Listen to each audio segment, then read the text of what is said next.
One of the most celebrated Jewish holidays is Passover. Families come together, people come together, and we sit around the table and we tell the story of what it meant to leave Egypt. A basic question comes up. It's not just about leaving Egypt, but why were we there in the first place?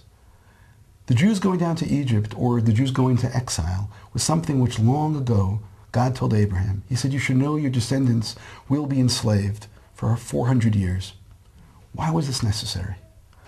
So if we begin to think about it, we'll realize that at the point when the Jews go down into Egypt, Egypt was the epicenter of civilization. Egypt was such a civilized and such an advanced society. The Jews go into this place and quickly become slaves. But why slaves?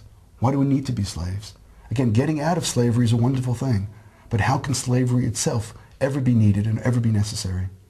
When we look in the Torah later on, we find that there are 36 different verses that remind us, do not mistreat someone, do not take advantage of the disenfranchised, do not abuse someone, because you were slaves in Egypt.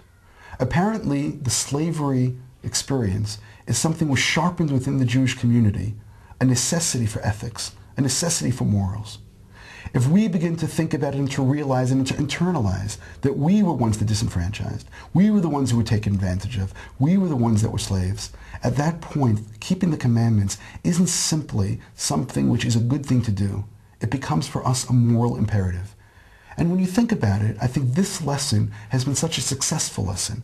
We have passed this on as a community. We have taught our children because we have sat around the table and we talked about it. We've explained to people what it means to have been taken advantage of.